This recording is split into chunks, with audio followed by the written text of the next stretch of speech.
Good morning student. हम पढ़ रहे थे हमारे क्लास 10th की साइंस, जिसमें अपना लेसन चल रहा था 12वां विद्युत के बारे में। 7वां पार्ट है हमारे इस लेसन का और आखिरी पार्ट होने वाला है। ठीक है, पिछले क्लास में अपन ने देखिए ऊष्मा के बारे में पढ़ा था कि विद्युत धारा, किसी चालक तार में विद्युत धारा प्रवाहित करने पर जो प्राप्त ऊष्मा उत्पन्न होती है वो तार गर्म हो जाता है। वो तार कहाँ से गर्म होगा? जब उसमें कुछ ना कुछ ऊष्मा बनी होगी। तो विद्युत धारा प्रवाहित करने पर जो ऊष्मा होती है, उत्पन्न होती है, वो किसके बराबर होती है? I square RT। ये एक अपन ने सूत्र देखा था। ठीक है, जिसमें I तो अपनी विद्युत धारा है, I विद्युत धारा है, R प्रतिरोध है। ठीक है, R तो प्रतिरोध है और T समय है। ठीक है, उस चालक तार का प्रतिरोध कितना है, कितनी विद्युत धारा प्रवाहित हो रही है और कितने समय तक हो रही है, ये सब पर निर्भर करता है विद्युत जो ऊष्मीय मान है। ठीक है, ऊष्मा कितनी उत्पन्न होगी। अब एक रक्षा युक्ति के रूप में अपन चर्चा करेंगे आज फ्यूज की। आप अपने घरों में देखते होंगे फ्यूज लगे हुए होते हैं। ठीक है, फ्यूज क्या करते हैं?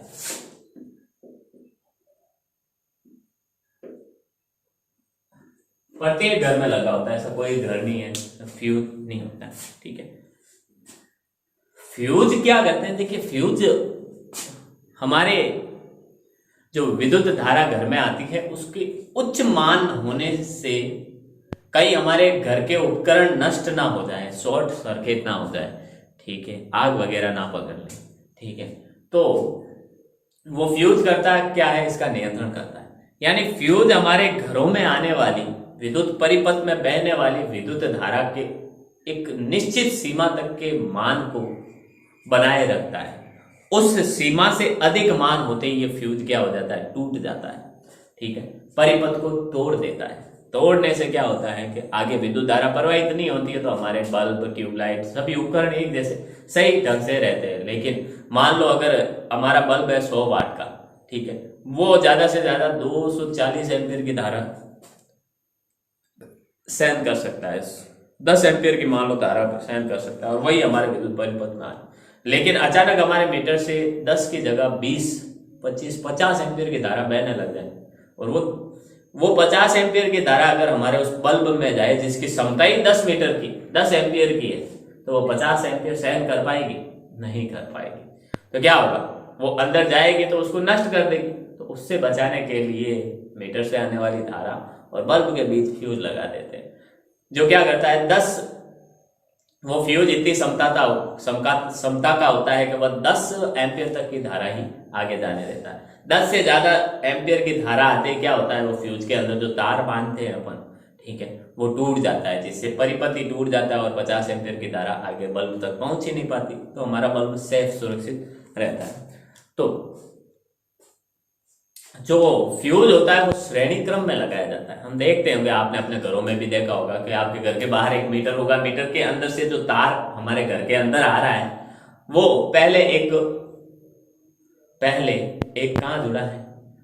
बोर्ड पर लगा हुआ था, बोर्ड पे जाकर जुड़ता है। ठीक है, उस बोर्ड पर 2 फ्यूज इस प्रकार से लगे हुए होंगे। ये बोर्ड होगा, ठीक है, ये हमारे घर के बाहर का मीटर है। ठीक है, ठीक है, और ये एक पोल है। ठीक है, यानी जिसे खंभा बोलते हैं लाइट का। उस मीटर पे एक तार ये ऐसे आ रहा होगा हमारा, फिर वो इसके अंदर से दूसरा तार हमारे घरों में आ रहा होगा इस बोर्ड के अंदर, और बोर्ड के अंदर देखिए दोनों तारों में, अब एक तार के अंदर 2 तार होते हैं। ठीक है, इस प्रकार से वहां पर फ्यूज लगे हुए होंगे हमारे। ठीक है, फ्यूज लगे हुए होंगे। इन फ्यूज से फिर आगे नीचे की तरफ एक तार, ये तार एक इसके ऊपर आ रहा होगा, एक इसके नीचे से जा रहा होगा। वो तार वापस आपस में मिलकर फिर आगे हमारे घरों में बल्ब, जो उपकरण होते हैं वहां जाकर जुड़ता है, इन उपकरणों पर जाकर जुड़ता है। ठीक है, उपकरणों पर जाकर जुड़ेगा। ठीक है, और चलता रहता है। जब इस मीटर से हमारे विद्युत धारा एक निश्चित मान से ज्यादा हो जाती है तो इस फ्यूज के अंदर एक तार बंधा हुआ होता है। वो तार क्या होता है? टूट जाता है, जिससे विद्युत धारा यहां तक तो आती है, आगे नहीं जा पाती, तो हमारे उपकरणों तक तो पहुंच नहीं पाती, तो वो सुरक्षित रहता है। ठीक, लेकिन आजकल फ्यूज की जगह एमसीबी लगाते हैं। ठीक है, देखा होगा आपने एमसीबी, घर में एक डब्बा बॉक्स की तरह लगा हुआ होता है, उसमें कई सारी एमसीबी लगी हुई होती है। ठीक है, जिसमें क्या होता है वो ऊपर की तरफ होते हैं। जैसे ही कोई शॉर्ट सर्किट या विद्युत धारा अतिरिक्त आती है, अतिरिक्त विद्युत धारा, वो जो उसका पिस्टल होता है, जो उसका बटन होता है, वो अपने आप नीचे गिर जाता है।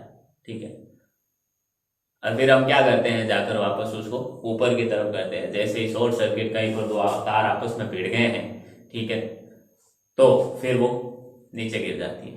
ठीक है, जैसे अपन ऊपर करते हैं, अगर वो तार अलग अलग होंगे तो ये अपना आप ऊपर रहेगा, वरना फिर से नीचे गिर जाएगा। ठीक है, तो ये रक्षा युक्ति के रूप में आजकल एमसीबी काम में ली जाती है। ठीक है, तो आप फ्यूज को आप, ये हमारे जनरल जीवन की बात है, लाइफ की बात है, हम जानते हैं, हमारे घरों में भी देखते हैं, तो इतना कुछ समझाने जैसी इसमें चीज नहीं है। ठीक है, तो फ्यूज की चर्चा करते हैं अपन, लिखते हैं इसके बारे में।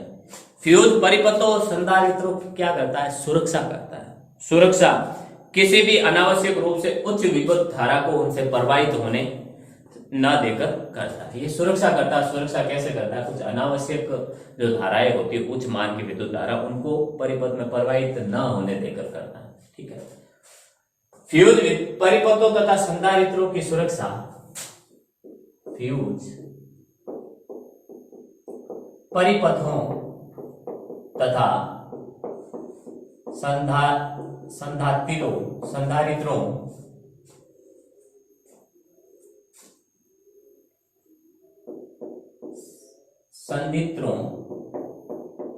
की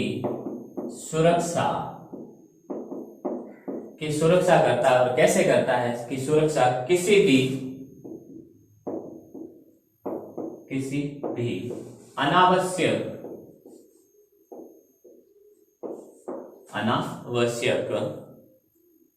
रूप से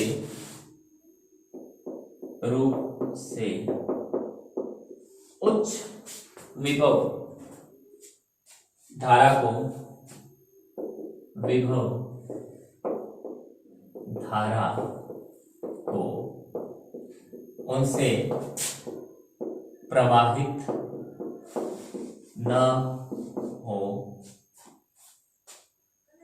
उनसे प्रवाहित न होकर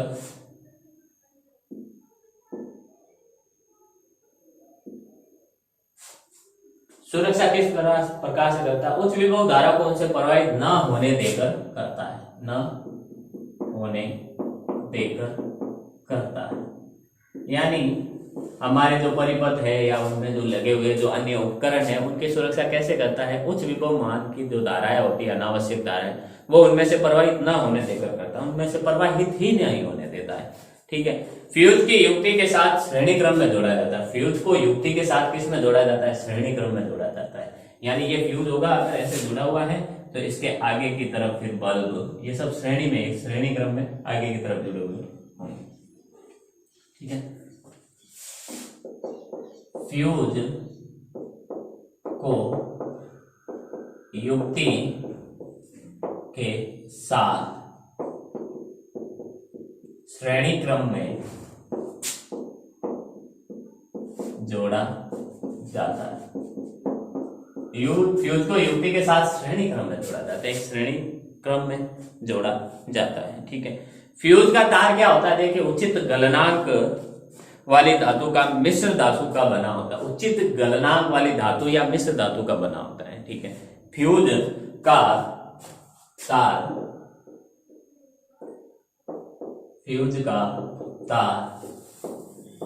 उचित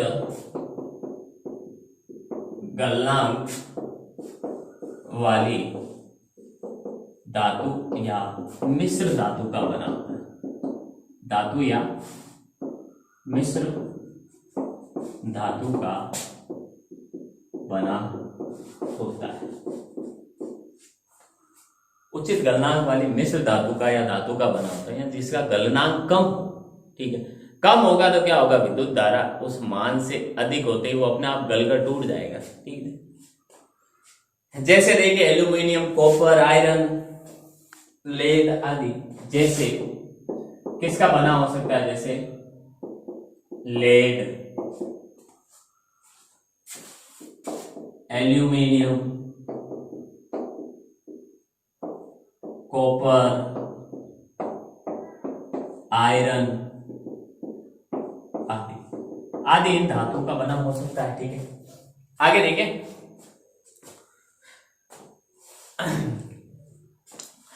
यदि परिपथ में निश्चित मान से अधिक धारा, यदि परिपथ में निश्चित मान से अधिक धारा मान की विद्युत धारा प्रवाहित होती है तो फ्यूज के तार के ताप में वृद्धि होती है। फ्यूज के तार में क्या होती है? ताप में वृद्धि होती है। ताप वृद्धि होने से ऊष्मा बढ़ती, ऊष्मा बढ़ने से जिससे फ्यूज तार क्या होता है? ऊष्मा बढ़ने से फ्यूज तार पिघल जाता है और परिपथ टूट जाता है। ठीक है, परिपथ, यदि परिपथ में, यदि परिपथ में निश्चित मान से, यदि परिपथ में निश्चित मान से अधिक मान की धारा प्रवाहित होने पर फ्यूज के तार में, फ्यूज के तार में, फ्यूज के तार के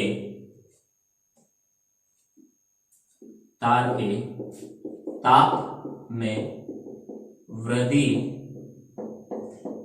होती है जिससे तार पिघल जाता है, जिससे फ्यूज तार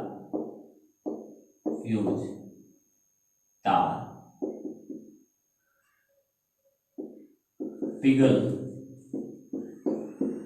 जाता है तथा परिपथ टूट जाता है। जिससे क्या होता है? परिपथ टूट जाता है, यानी फ्यूज तार का जो ताप में वृद्धि होती है, अधिक मान से धारा प्रवाहित होने पर ताप में वृद्धि होती है, फ्यूज तार पिघल जाता है और वो परिपथ टूट जाता है, जिससे धारा आगे की तरफ जा ही नहीं पाती। हमारे जो विद्युत उपकरण है वहां तक पहुंच ही नहीं पाती, वहां तक पहुंचती नहीं है तो उनको कोई नुकसान भी नहीं पहुंचाती है। ठीक है, ये फ्यूज तार के बारे में कुछ खासियत, कुछ खास बातें थी जो अपन ने देखी। स्क्रीनशॉट ले आप एक बार इसका, फिर आगे चर्चा करते हैं अपन इसकी। आगे देखिए, हमारा आखिरी टॉपिक विद्युत शक्ति की चर्चा करेंगे।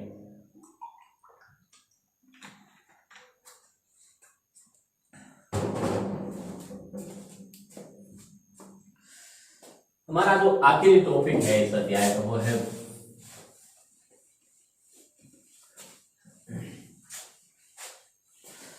विद्युत शक्ति।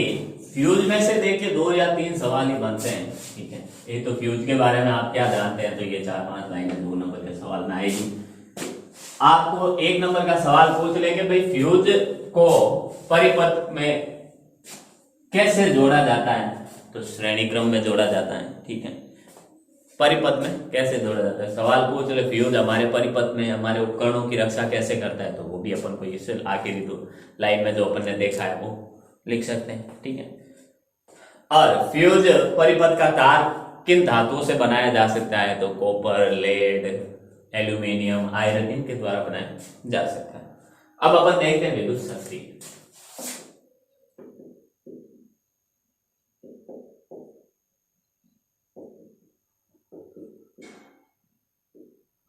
विद्युत शक्ति किसे कहते हैं? ठीक, शक्ति के बारे में आपने पढ़ा होगा। देखिए शक्ति क्या होता है, पहले अपन विद्युत की शक्ति की जगह शक्ति देखते हैं। कार्य करने की दर को, क्षमता को शक्ति कहते हैं। कार्य करने की दर को, क्षमता को अपन नॉर्मल शक्ति कहते हैं। ठीक है, तो विद्युत शक्ति किसे कहेंगे? विद्युत में भी जो कार्य होता है वो क्या कहलाता है? शक्ति कहलाता है। और हम जानते हैं विद्युत में कार्य क्या होता है? आवेश को एक स्थान से दूसरे स्थान में ले जाने के लिए किया गया कार्य, वो विद्युत शक्ति होता है। तो किसी परिपथ में उपयुक्त या सहित उपभोक्त या सहित विद्युत ऊर्जा की दर को विद्युत शक्ति कहते हैं। यानी खर्च होने वाली विद्युत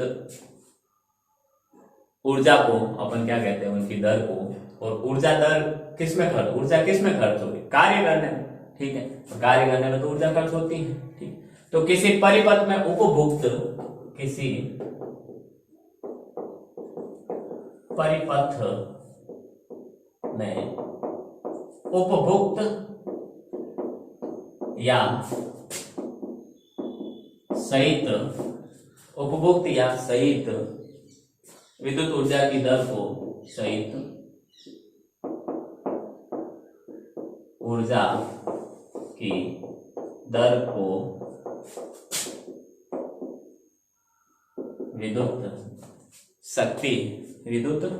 शक्ति कहते हैं।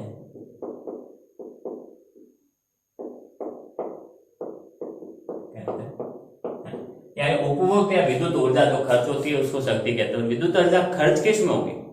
कुछ कार्य करने में ही होगी, यानी कार्य करने की उस कार्य में खर्च होने वाली ऊर्जा की दर को अपन क्या कहते हैं? विद्युत शक्ति कहते हैं। इसे P से दर्शाते हैं, इसे अपन नॉर्मली P से ही दर्शाते हैं, इसे P से दर्शाते हैं, ठीक है। और P बराबर क्या होता है? P बराबर VI होता है, ठीक है। विभवांतर और विद्युत धारा के गुणनफल के बराबर ही क्या होगा? कार्य होगा, ठीक है। और हम जानते हैं V बराबर क्या होता है? IR होता है। V बराबर क्या होता है? P बराबर, देखिए V बराबर क्या होता है? IR होता है। इस V का मान अपन ने यहाँ रखा है, तो IR इंटू I। तो देखिए P बराबर I स्क्वायर R, ठीक है। या फिर अपन देख सकते हैं, या P बराबर क्या करें, अगर I का मान रखे, I क्या होता है? I बराबर R को इधर ले जाएंगे, V अपॉन R हो जाएगा, ठीक है। तो ये P बराबर VI में अगर I का मान रखे अपन, तो V इंटू VR, ठीक है। I का मान अपन ने यहां से रखा, V इंटू VIR, ठीक है। तो क्या बनेगा? P बराबर V स्क्वायर R, ठीक है। तो ये शक्ति ज्ञात करने के दो सूत्र हैं, ठीक है। किसी परिपथ में विद्युत धारा प्रवाहित करने पर कितनी शक्ति उत्पन्न हो रही है, तो वो अपन इससे ज्ञात करते हैं। विद्युत शक्ति का ऐसा ही मात्रक देखिए वॉट होता है। विद्युत शक्ति का ऐसा ही मात्रक वाट W होता है, ठीक है। ऐसा ही मात्रक क्या होता है? इसका वॉट होता है, ठीक है। ऐसा ही मात्रक वॉट होता है। स्क्रीनशॉट ले आप इसका। ये दो सूत्र काम में लेने हैं। अगर आपको किसी बोल दे सवाल के किसी विद्युत परिपथ में I धारा प्रवाहित करने, किसी चालक तार में जिसका प्रतिरोध R है, 1 ओम है या 5 ओम है, उसमें 2 एम्पियर की धारा प्रवाहित करने पर कितनी शक्ति उत्पन्न होगी, तो 2 का स्क्वायर इंटू 5 कर देंगे। 2 का स्क्वायर 4 इंटू 5 कितना होगा? 20 एम्पियर की। 20 शक्ति का मात्रक क्या है? वाट, तो 20 वाट, ठीक है। स्क्रीनशॉट ले आप इसका।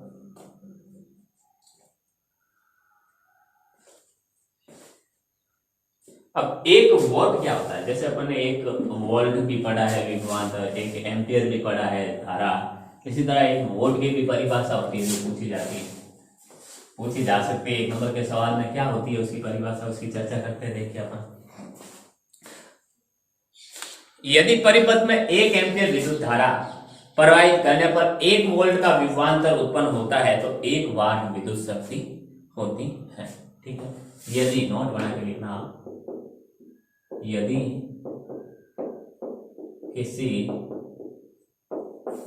परिपथ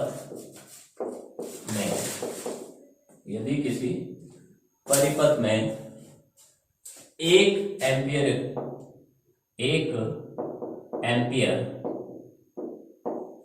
की विद्युत धारा प्रवाहित करने पर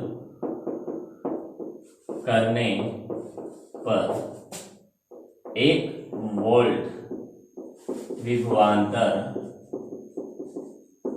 वोल्ट विभवांतर उत्पन्न होता है, तो विभवांतर उत्पन्न होता है तो 1 वोल्ट विभवांतर उत्पन्न होता है तो 1 वाट विद्युत शक्ति है, तो उत्पन्न शक्ति 1 वाट के तुल्य होगी। यदि परिपथ में 1 एम्पियर की धारा प्रवाहित करने पर 1 वोल्ट का विभवांतर उत्पन्न होता है, तो उत्पन्न शक्ति कैसी होगी? 1 वाट के बराबर होगी। यानी 1 वाट बराबर 1 वोल्ट इंटू 1 एम्पियर, 1 एम्पियर विद्युत धारा, 1 वाट। ठीक है, तो 1 वाट बराबर 1 वोल्ट इंटू 1 एम्पियर, दोनों का आपस में गुणा, तो 1 वोल्ट बराबर 1 VA। ठीक है, 1 VA। ठीक है, वाट जो है वो शक्ति का छोटा मात्रक है। वाट शक्ति का छोटा मात्रक है। ठीक है, अगर शक्ति का ये छोटा मात्रक है तो बड़ा मात्रक क्या हो सकता है? इसको 1 किलोवाट, 1 किलोवाट, अब 1 किलोवाट, किलो में कितने होते हैं? 1000। ठीक है, तो अपन देख सकते हैं 1 किलोवाट में कितना वाट होंगे? 1000 वाट, 1000 वाट। वाट वोट नहीं है, मैं वोट राजनीति की बात में आ गया अपन। ठीक है, देखिए आगे स्क्रीनशॉट ले लेंगे बार आप इसका, फिर पीछे की 3-4 लाइनें और लिखते हैं अपन इसमें। जो विद्युत ऊर्जा होती है, ठीक है, विद्युत ऊर्जा शक्ति तथा समय का गुणनफल होती है। विद्युत ऊर्जा क्या होती है? विद्युत ऊर्जा किसके बराबर होती है? शक्ति तथा समय के गुणनफल के बराबर होती है। विद्युत ऊर्जा, नोट बना के लिखना आप इस चीज को, विद्युत ऊर्जा, जो विद्युत की ऊर्जा होती है वह शक्ति तथा समय के गुणनफल, समय के गुणनफल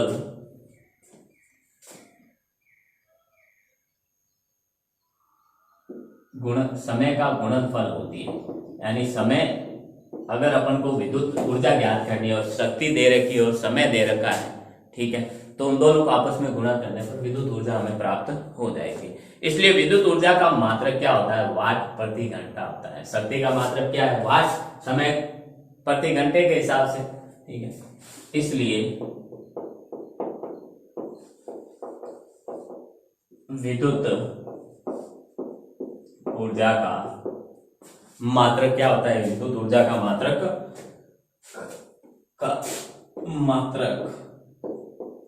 वाट घंटा होता है। वाट घंटा होता है, यानी WH होता है, WH। वॉट, W किसका? वाट का, H किसका? घंटे का। ठीक है, जब 1 वाट शक्ति का उपयोग अपन करते हैं 1 घंटे तक होता है तो उपयुक्त ऊर्जा 1 वाट के बराबर होती है। जब 1 वाट शक्ति का प्रयोग अपन 1 घंटे तक करते हैं, जब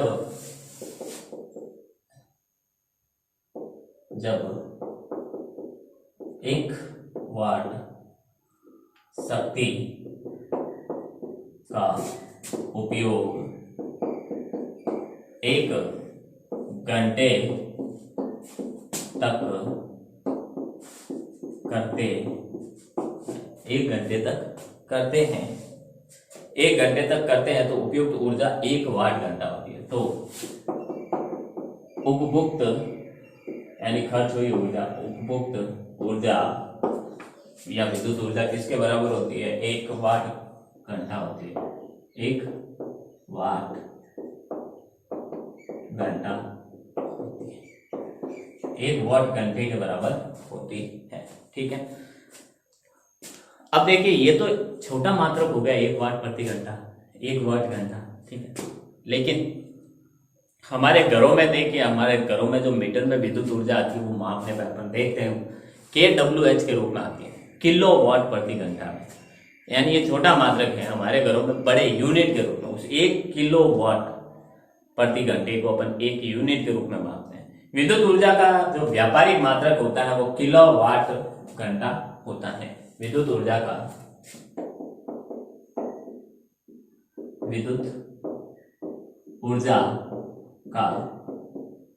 व्यापारिक मात्रक किलोवाट घंटा यानी KWH है, जिसे अपन क्या कहते हैं, जिसे सामान्य बोलचाल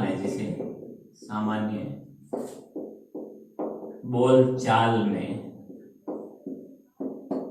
यूनिट कहते हैं। क्या कहते हैं? यूनिट कहते हैं। इसे सामान्य बोलचाल की भाषा में अपन एक यूनिट कहते हैं। ठीक है, तो 1 kWh किसके बराबर होगा? 1 किलोवाट प्रति घंटा किसके बराबर होगा? 1 किलोवाट प्रति घंटा 1000 वाट।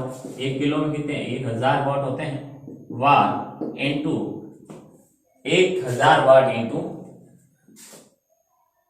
1 घंटे के बराबर होगा। ठीक है, अब समय का मात्रक अपन सेकंड में लेते हैं। ठीक है, तो 1 घंटे में कितना? 1 घंटा बराबर सेकंड में अगर इसको बदलना है तो 1 घंटे में कितने? 60 मिनट और इंटू प्रत्येक मिनट में 60 सेकंड होते हैं, तो 60 मिनट में कितने होंगे? Total 3600 second. 3600 सेकंड।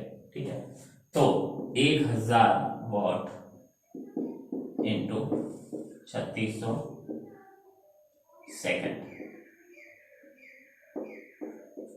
1000 वाट इंटू 3600 सेकंड। ठीक है, अब देखिए आपको इसको पॉइंटों में बदलना आता होगा। ठीक है, 1 2 3 4 5। ठीक है, 36 इंटू 10 की घात 1 2 3 4 5 है, तो 5000 हो गया। ठीक है, KWH वाट पर वाट सेकेंड। ठीक है, तो 1 किलोवाट में कितनी ऊर्जा होती है ये अपन ज्ञात कर रहे हैं। ठीक है, 3.6 इंटू 10 की घात 6। ये अगर पॉइंट यहाँ पे लगा देंगे, अगर पॉइंट लगाएंगे तो क्या होगा? 10 से गुणा करना पड़ेगा इसमें। ठीक है, तो देखिए ये बनता है हमारा 3.6 10 की घात 6। तो अगर पूछ ले 1 किलोवाट में कितनी ऊर्जा होती है, तो 3.6 इंटू 10 की घात 6 जूल होती है। ठीक है, स्क्रीनशॉट लें और इसी के साथ हमारा लेसन कंप्लीट होता है आज इस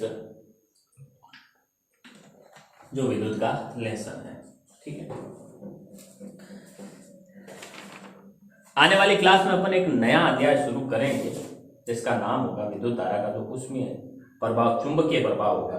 ठीक है, उसकी चर्चा करेंगे अपन आने वाली क्लास में।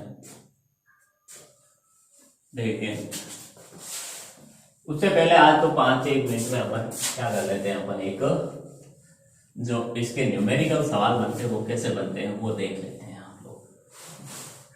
सामान्य बोलचाल की सामान्य भाषा में देखिए, न्यूमेरिकल सवाल की अगर चर्चा करें अपन। ठीक है, तो देखिए एक क्वेश्चन आ रखा है, जैसे आपकी बुक से ही अपन एक क्वेश्चन लेते हैं। ठीक है, क्या आ रखा है कि एक किसी 4 ओम प्रतिरोध, किसी कितने ओम? 4 ओम प्रतिरोधक, किसी 4 ओम प्रतिरोधक से प्रति सेकंड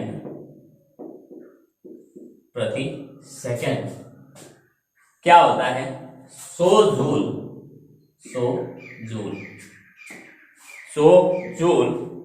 ऊष्मा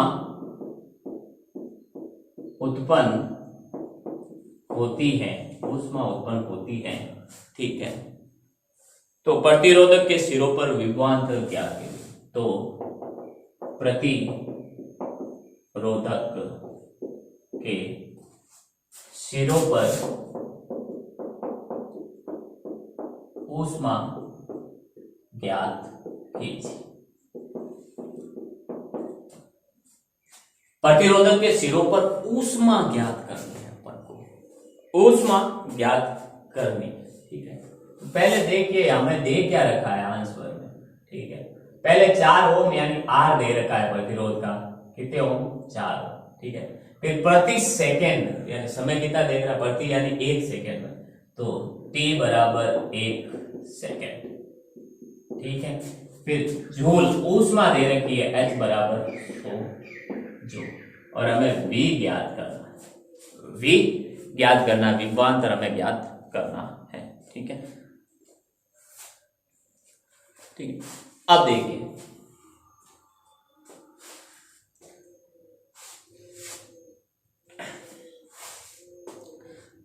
I बराबर I अगर अपन को ज्ञात करनी, पहले अपन इस चीज को देखें कि हमारे पास देखिए H बराबर I स्क्वायर RT, जो ऊष्मा का सूत्र अपन ने कल देखा था। ठीक है, अब हमें I हमारे पास नहीं है। ठीक है, I हमें ज्ञात करनी है। ठीक है, अगर I हमें ज्ञात हो जाएगी तो V बराबर I, V बराबर क्या होता है, IR होता है, ये हमें पता है। ठीक है, ओम के नियम से हमारे पास प्रतिरोध तो है, I नहीं है V ज्ञात करने की, तो पहले अपन I ज्ञात करते हैं। I अपन ऊष्मा के सूत्र से, लेकिन हमें ऊष्मा दे रखी है, ऊष्मा का सूत्र है I स्क्वायर RT होता है। ठीक है, तो इसमें अपन मान रखें। ठीक है, ऊष्मा कितनी दे रखी है, ऊष्मा हमें दे रखी है 100 जूल, ये लो 100 जूल बराबर I स्क्वायर हमें ज्ञात करना है, इंटू R कितना दे रखा है 4 ओम, इंटू समय कितना दे रखा है 1 सेकेंड। ठीक है, 1 सेकेंड दे रखा है, तो I स्क्वायर अगर हमें ज्ञात करना है तो I के पास वाले सब सामने ले जाए। ठीक है, 1 को 4 ओम से गुणा करेंगे 4 ओम ही आएगा। ठीक है, तो I स्क्वायर बराबर ये 100 है। ठीक है, इसके ये गुणा में थे, उधर ले जाएंगे तो भाग में आ जाएंगे 4 ओम। ठीक है, तो I स्क्वायर अब काटेंगे, 4 को 100 से काटेंगे तो 25 आएगा, तो I स्क्वायर बराबर 25। I यहां पर स्क्वायर में है, अपन को I चाहिए सिर्फ, तो स्क्वायर नहीं चाहिए, तो अगर इसका वर्गमूल लेंगे सामने वाले का, तो I बराबर 25 का वर्गमूल कितना होता है 5, तो I किसमें एम्पियर, विद्युत धारा इसलिए 5 एम्पियर हुआ।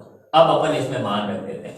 अब हमारे पास I भी है 5 और R भी है, तो V कितना होगा, V बराबर I R में देखिए धारा है 5 एम्पियर इंटू प्रतिरोध है 4 ओम, तो V बराबर 20 वोल्ट, इतना विभवांतर उत्पन्न होगा, इतना विभवांतर उत्पन्न होगा।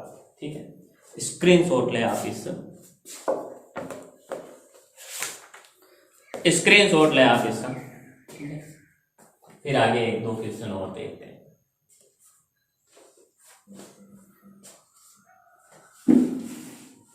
वैसे स्क्रीनशॉट नहीं हुआ तो भी आपके बुक में है, जैसे पढ़ा है। ठीक है, अब मैं क्वेश्चन पढ़ता हूं, आपकी बुक में है, आपके पास बुक होगी। ठीक है, देखिए अगला क्वेश्चन देख रहा है कि कोई विद्युत बल्ब है। ठीक है, वो 220 वोल्ट के जनरेटर से संयोजित है। कोई बल्ब है जो 220 वोल्ट के, तो क्वेश्चन में हमें V दे रखा है कितना 220 वोल्ट दे रखा, 220 वोल्ट। ठीक है, जनरेटर से संयोजित है।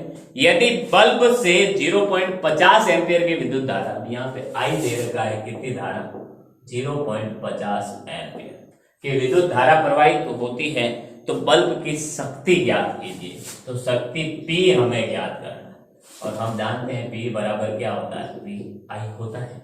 ये अभी अपन ने पढ़ा था, P बराबर क्या होता है, V I के बराबर होता है। मान रखो हमारे पास V है दे रखा है, I है दे रखा है। ठीक है, तो 220 इंटू 0.50। ठीक है, इसके नीचे पॉइंट हटाएंगे तो 2 के बाद पॉइंट है, पॉइंट के बाद 2 संख्या है, 2 जीरो आ गई, 1 0 से 1 0, 1 0 से 1 0 काट दिया अपने, 5 दूनी 10 हसल की 1, 5 दूनी 10 और 1 11। ठीक है, P जूल, शक्ति किस में मापी जाती है, जूल 110 जूल, सॉरी शक्ति किस में मापी जाती है, वॉट में मापी जाती है 110 वॉट। ठीक है, इसी तरह एक लाख सवाल और देख लेते हैं। यदि 400 वाट अनुमत का कोई विद्युत रेफ्रिजरेटर, क्वेश्चन है वॉट दे रखा है, वॉट बराबर 400 वाट का कोई रेफ्रिजरेटर या एक फ्रिज है, वो दिन में कितने घंटे चलता है, 8 घंटे चलता है। दिन में T बराबर दे रखा है 8 घंटे। ठीक है, 8 घंटे चलता है। ठीक है, 3 रुपए प्रति किलोवाट की दर से, यानी प्रति किलोवाट यानी एक यूनिट का कितना रुपए, 3 रुपए हो। ठीक है, 3 रुपए हो, तो 30 दिन तक अगर इस रेफ्रिजरेटर को चलाए, कितने दिन तक? 30 दिन, 30 दिन तक चलाए अपन, तो खर्च होने वाली विद्युत, तो हमारा बिल कितना आएगा ये हमें ज्ञात करना, ठीक है। अब बिल ज्ञात करना है, हमारे पास 1 यूनिट का खर्च दे रखा है, तो हमारे 30 दिन में यूनिट कितने खर्च होंगे वो देखने पड़ेंगे सबसे पहले, ठीक है। वो अगर देखेंगे अपन, ठीक है, तो देखिए तो अपन मान रख देते हैं इसमें। सबसे पहले देखिए यूनिट अपन को ज्ञात करना है, तो 1 यूनिट बराबर क्या होता है? वॉट, शक्ति इंटू समय, शक्ति इंटू समय होता है, ठीक है, शक्ति इंटू समय होता है, ठीक है, बटा 1000, इसको किलो वॉट में बदलना पड़ेगा, किलो वॉट में बदलना पड़ेगा। अब शक्ति हमारे पास कितनी है? शक्ति दे रखी है 400, ठीक है, इंटू समय कितना दे रखा है? समय 8 घंटे दे रखा है प्रतिदिन, और कितने दिन तक चलता है? 30 दिन तक, ठीक है। तो ये लो भाई 30, 8 घंटे और 30 दिन बटा 1000, ठीक है, 8 घंटे और 30 दिन बटा 1000 हमने लिख दिया। 102030, 102030 आपस में गुणा कर दो, ठीक है,